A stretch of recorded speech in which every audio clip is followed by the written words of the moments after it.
Alors, la semaine passée, on s'est arrêté sur les versets 4 et 5 de Romains 12 que nous allons relire.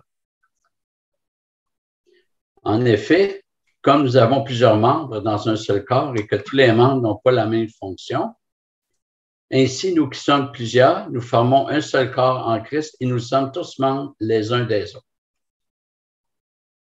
Donc, la notion de corps présente les principes de bon fonctionnement pour la communauté.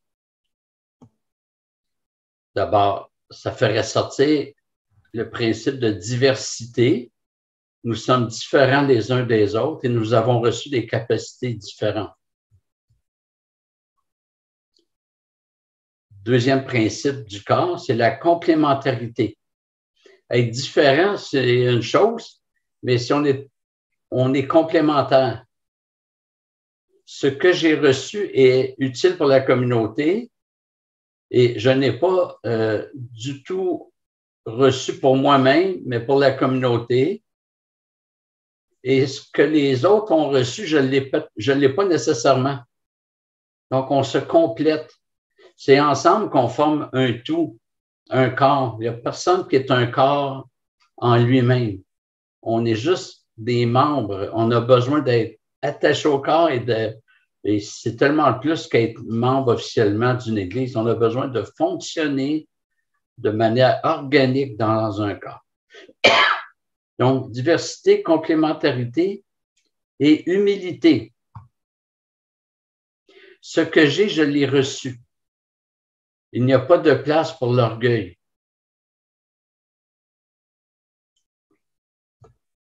Et comme je vous ai dit, ce que l'autre a, je ne l'ai probablement pas. Il n'y a pas de place pour le mépris. Puis,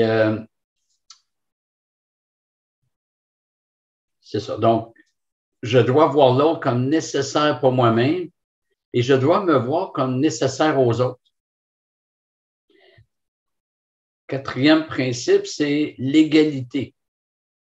Nous sommes tous membres à part entière. Il n'y a pas de sous-classe. Même s'il y a des rôles qui peuvent paraître plus importants, on est tous égaux. Prochain principe, c'est l'utilité de chacun. Chaque membre est utile.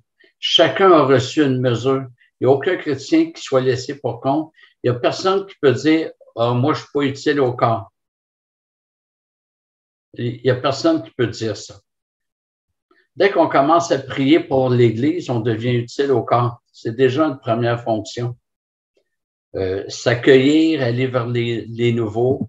Je pense que l'Église moderne nous fait dévier un petit peu du service en pensant toujours en termes de ministère officiel. Je veux un ministère officiel, c'est là où je vais servir. On sert quand on prend soin les uns des autres. Prochain principe, c'est l'unité. Ce que chacun est doit fonctionner en unité. Il n'y a aucun ministère où la personne qui l'exerce l'exerce pour elle-même et tout doit être fait, comment je dirais ça, en considérant l'unité. Je ne peux pas exercer mon ministère si ça contrevient à l'unité. Et le dernier principe, c'est l'appartenance. Le membre appartient au corps. Le chrétien ne s'appartient pas en propre. Il appartient à Dieu et par le fait même au corps, à son corps. Et c'est pourquoi c'est l'Église qui envoie le membre dans un ministère. En Acte 4.32, les biens matériels du croyant ne lui appartiennent pas, mais ils sont pour la communauté. C'est vrai qu'aujourd'hui, on n'a plus à vendre notre maison comme on le voit dans les premiers chapitres, dans les actes. D'ailleurs, dans les épîtres, les gens ne vendaient plus leur maison pour apporter l'argent aux apôtres. Paul dit, N'avez-vous pas des maisons pour manger et pour boire? C'est-à-dire que les gens avaient leur maison. Mais si quelqu'un a besoin, ben, je dois considérer que les biens que Dieu me donne, il ne me les donne pas uniquement pour moi, mais je dois pouvoir servir. Je pense que c'est dans Éphésiens 4 que Paul dit que celui qui dérobait ne dérobe plus, mais qu'il peine à travailler afin d'aider ceux qui sont dans le besoin.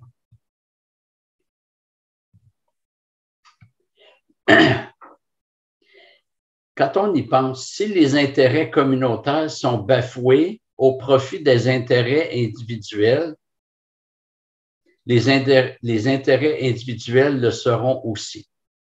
Et je vous donne un exemple. Il y a plusieurs années, le premier ministre du Québec, alors en poste, avait voulu instituer un groupe d'enquêteurs pour vérifier si ceux qui sont sur l'aide sociale ne travailleraient pas au noir en même temps. Il n'y a pas d'insinuation que dès qu'une personne est sur l'aide sociale, elle est malhonnête. Mais il voulait voir si parmi les bénéficiaires de l'aide sociale, il n'y en a pas qui travailleraient au noir. Et il y a eu une telle opposition de certains regroupements et associations qui criaient leur indignation de voir les droits individuels des bénéficiaires être bafoués. Ce qui n'est pas ressorti dans le débat, c'est que si quelqu'un bénéficie d'un programme alors qu'il ne le devrait pas, il gonfle le budget du gouvernement et donc de toute la population. Ça signifie que dans nos impôts, nous payons pour les personnes qui ne devraient pas en recevoir. Et entendons-nous bien, ça me fait plaisir de contribuer pour ceux qui en ont réellement besoin. Mais les fraudeurs portent atteinte à mes droits individuels parce que c'est dans ma poche, c'est dans votre poche qu'ils viennent piger. Donc, quand les intérêts communautaires sont bafoués, les intérêts individuels le sont automatiquement aussi. De sorte qu'il est impossible de mettre les intérêts, ou appelons ça des droits individuels, au-dessus des droits communautaires. Chaque membre de l'Église doit rechercher le bien communautaire. La pluralité du corps est une réalité qui se voit d'abord en Dieu. Il faut regarder un texte qui, à première vue, n'a pas de lien, mais vous allez voir.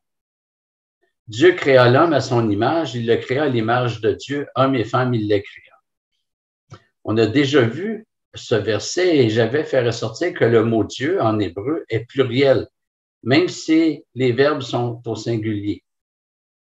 Littéralement, ce serait les dieux créa, mais même l'article les n'est pas là, mais Dieu avec un X créa l'homme à son image. Dieu pluriel le créa à l'image de Dieu pluriel. Hommes et femmes, il les créa. Et ça fait ressortir la pluralité en Dieu. Elohim, c'est un pluriel, mais aussi son unicité. Les verbes sont au singulier. Et tout ce que Dieu a créé est marqué par ces deux réalités de la pluralité dans l'unité. Même dans les philosophies grecques, on parlait de l'un et l'apostrophe UN, de l'un et du multiple.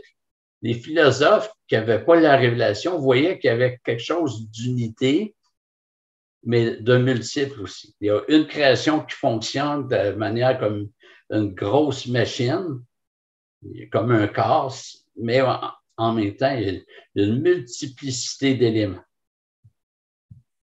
Et tout ce que Dieu a créé fait ressortir cette réalité. Autrement dit, Dieu a laissé des traces, a marqué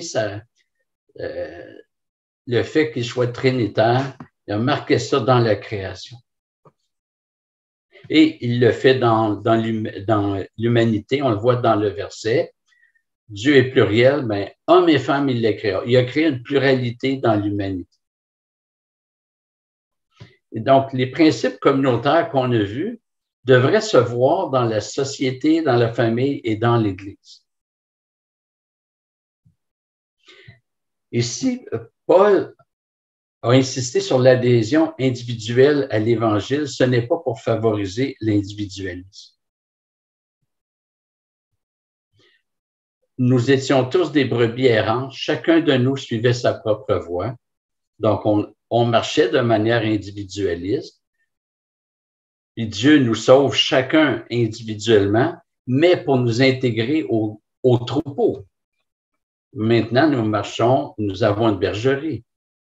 Donc, on n'est plus dans l'individualisme.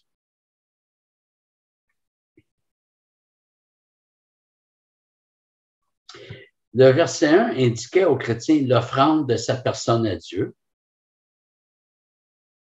Le verset 2, la transformation qui doit découler de la vie en Jésus-Christ.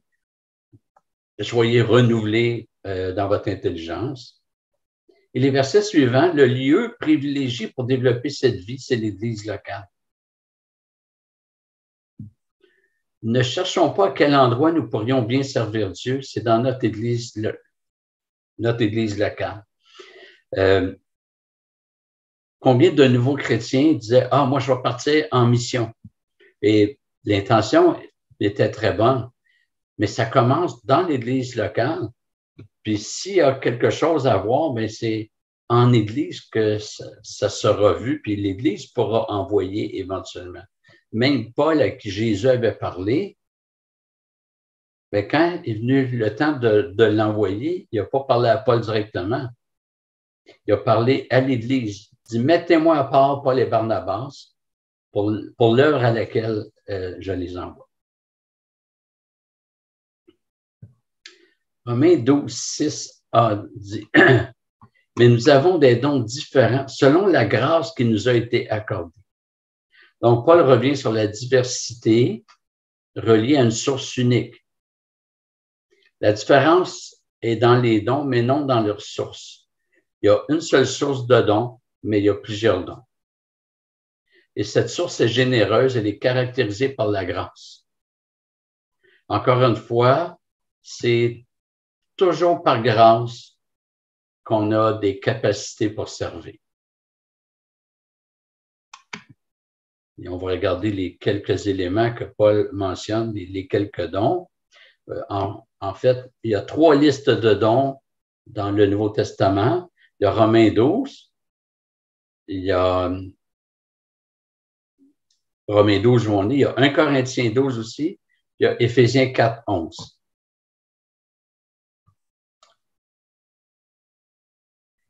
Si c'est la prophétie, que ce soit en accord avec la foi.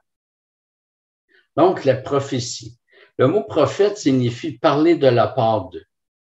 C'est tout le ministère de la parole qui est visé. En fait, le don de prophétie proprement parlé, c'est-à-dire le ministère qui consistait à recevoir des révélations afin de les communiquer au peuple de Dieu, c'est terminé.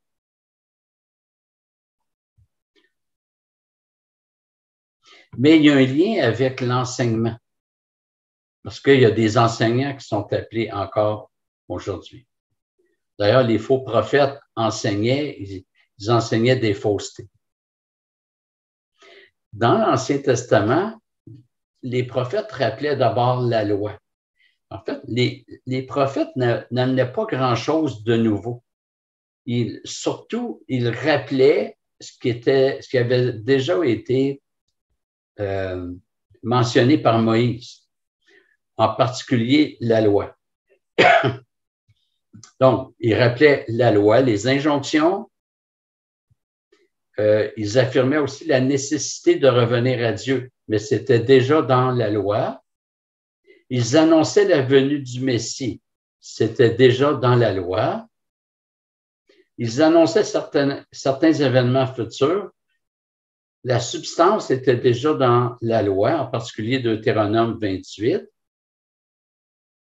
mais ils pouvaient préciser ce que la loi précisait pas.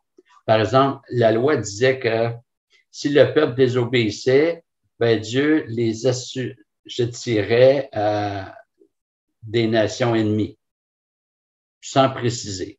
Chez les prophètes, ben, là, ils vont préciser, par exemple, que c'est les Assyriens qui vont venir envahir. Et ils annonçaient le jugement de Dieu pour ceux qui demeurent rebelles. C'était déjà dans la loi. Et la délivrance pour ceux qui croient en Dieu, c'est déjà dans la loi. Essentiellement, là, les prophètes, il n'y avait pas grand-chose de nouveau, sinon des précisions propres au temps de chaque période. Dans le Nouveau Testament, ces réalités ne disparaissent pas. Paul dit dans 1 Corinthiens 14:3, « Celui qui prophétise parle aux hommes, les édifie, les exhorte, les console. » Grosso modo, ça revient à ce qu'on a vu sur le ministère prophétique. Puis, l'annonce d'événements futurs ne constitue pas l'essentiel du ministère. Et Paul ajoute que le ministère prophétique doit être en accord avec la foi. Je vous le dis souvent, peut-être que vous trouvez que je radote, ça se peut, c'est pas grave. La foi a ici le sens du contenu des choses auxquelles le chrétien doit croire. La foi ici n'a pas le sens de l'acte de croire, mais du contenu de ce que nous devons croire. C'est la foi transmise au sein une fois pour toutes. La foi vient de ce qu'on entend vient de la parole. C'est ce qui doit être cru.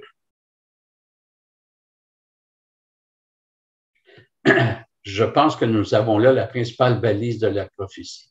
Elle doit être en accord avec la foi, la confession de foi chrétienne. On doit se tenir loin des Rick Joyner et d'autres de même acabit. Rick Joyner, j'avais lu son livre il y a plusieurs années.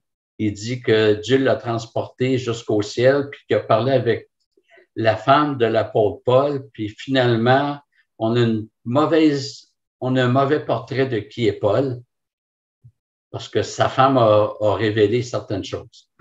Alors, on doit se tenir loin de toutes ces choses-là. J'ajouterais sur la prophétie que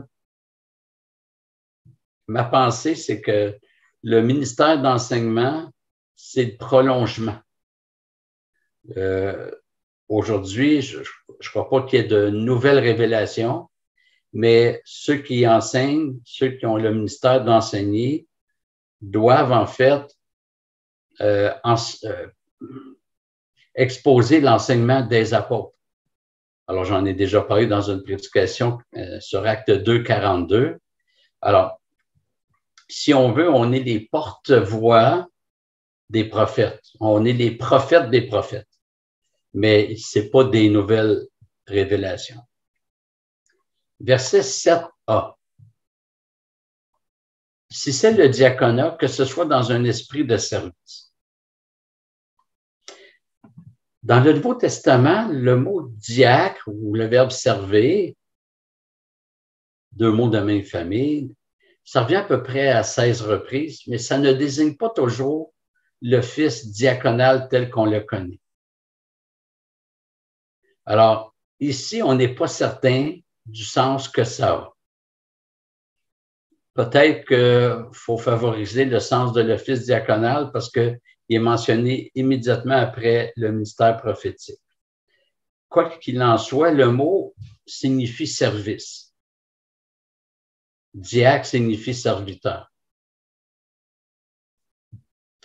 À côté des ministres de la parole, Dieu place des diacres. Quand Paul adresse son épître aux Philippiens, il l'adresse aux évêques, fonction reliée à la tâche pastorale, donc, et aux diacres.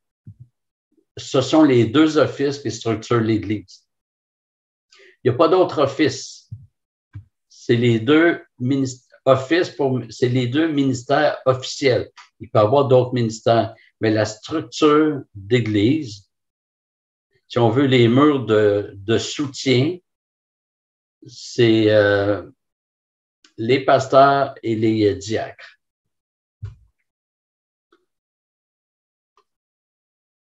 Paul va parler après ça de l'enseignement, que celui qui enseigne s'attache à l'enseignement. Alors, on peut relier ça au ministère prophétique, comme je vous ai dit. Il s'agit de proclamer la parole.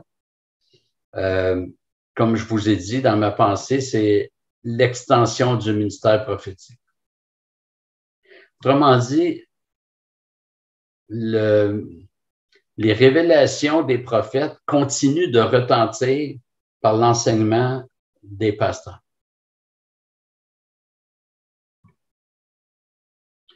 Dans Éphésiens 4:11, le ministère pastoral et le ministère d'enseignement ou de docteur se confondent. Quand Paul dit, il a donné les uns comme apôtres, les autres comme prophètes, les autres comme évangélistes, les autres comme pasteurs et docteurs. C'est un seul ministère, pasteur et docteur. L'enseignement a pour rôle de favoriser la croissance dans la connaissance de Dieu, la connaissance de son plan rédempteur et de sa volonté. L'enseignement alimente notre adoration. Et celui qui enseigne doit s'attendre à la direction de l'Esprit, à la fois dans son enseignement, mais aussi il doit s'attendre à ce que le Saint-Esprit agisse dans les pensées et les cœurs de ceux qui entendent. Et ça doit toujours être avec les Écritures. Les frères et sœurs en ont rien à cirer de ce que Daniel Durand pense. Ceux qui viennent à l'Église ne viennent pas pour entendre ce que Daniel Durand pense, ils viennent pour entendre ce que la Bible dit. Verset 8a. Celui qui exhorte à l'exhortation, donc qu'il s'attache à l'exhortation. À ce qu'on sache, il n'y a jamais eu de ministère reconnu, officiel pour l'exhortation. L'exhortation qui est visée est celle qui est rattachée à tout le ministère de la parole. Le mot exhortation vient du grec parakaleo et on le retrouve sous forme de nom pour désigner le Saint-Esprit, le paraclet, le consolateur. Et on connaît tous le préfixe para, qu'on retrouve dans parapluie, parasol, parascolaire. Ça signifie à côté. Et parakaleo, ben kaleo, c'est aussi connu. En anglais, ça a donné call, qui ça signifie appeler. Exhorter, c'est être appelé à côté de quelqu'un pour le soutenir, l'exhorter, l'encourager. C'est le même mot qui est traduit ailleurs à deux endroits par avocat. Alors, le Saint-Esprit, c'est le paraclet. Il y a des Bibles qui sont traduites par avocat, puis l'apôtre Jean dit que nous avons un avocat auprès du Père, nous avons un paraclet. Celui qui est appelé à être près de nous pour nous soutenir. Mais en même temps, toutes ces choses sont en même temps un petit peu reliées. Hein? On a vu dans Corinthiens 14:3 que celui qui prophétise exhorte. Donc, quand on enseigne, il doit avoir quelque chose d'exhortatif et d'encourageant.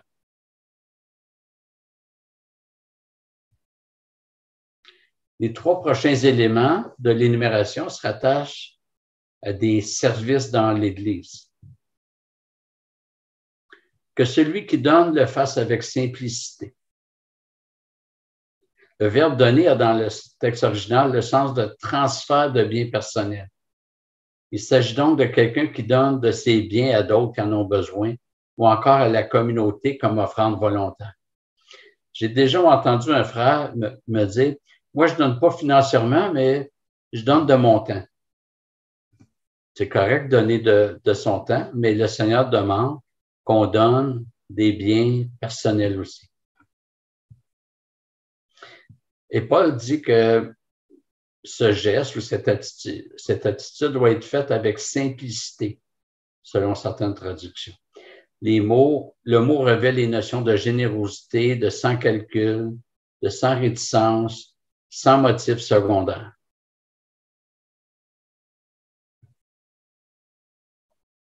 Que celui qui préside le fasse avec empressement.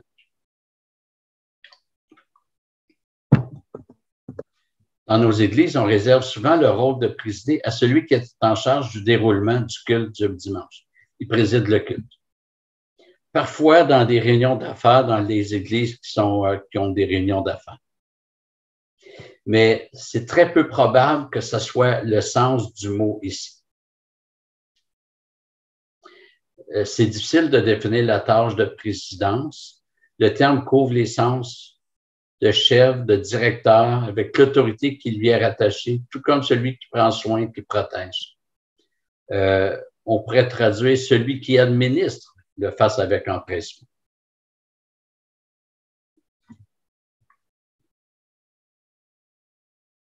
Donc, le zèle, l'empressement qui doit accompagner la présidence, c'est le fait d'exercer une vigilance et peut-être même avec une attention pour les démunis.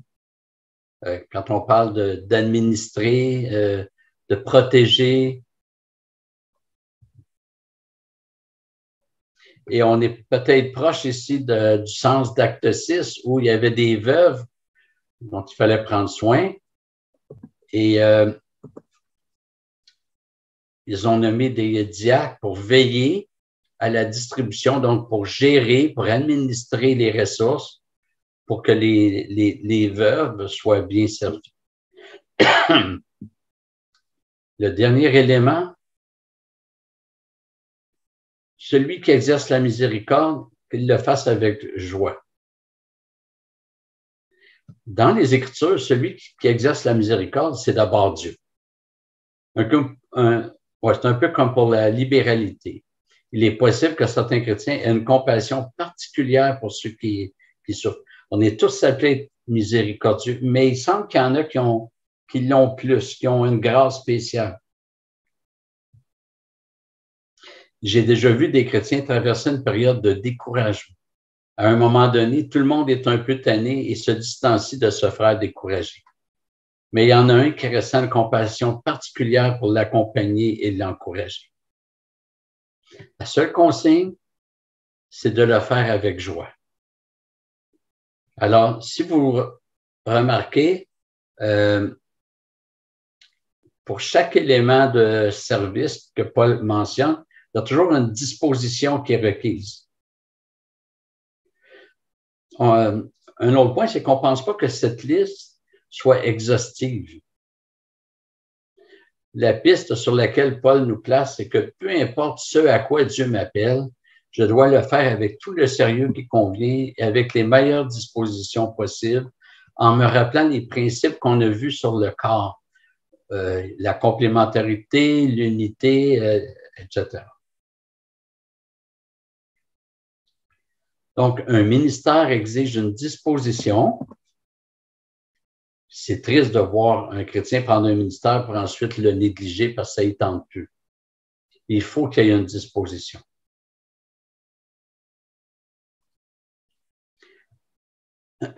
Voilà, on va s'arrêter ici. Alors, on peut retenir la sagesse de Dieu dans le corps, de nous placer ensemble dans des relations de complémentarité, de diversité.